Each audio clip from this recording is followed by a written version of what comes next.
Malaysia calling visa নিয়ে আবারও কথা বলবো, আপনারা সকলে শুনেন।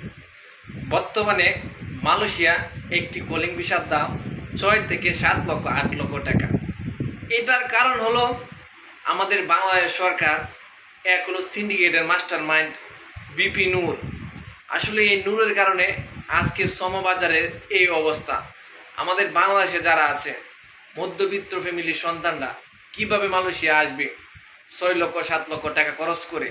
আসলে এই জায়গায় আমরা যখন এসেছিলাম 3,80,000 অথবা 4 লক্ষ টাকা, এরকম একটা রেট হলেও চলবে, সাধারণ মানুষেরা আসতে পারবে এই মালয়েশিয়া। আসলে মালয়েশিয়া একটা মধ্যবিত্ত ফ্যামিলির জন্য স্বপ্নের রাষ্ট্র মালয়েশিয়া।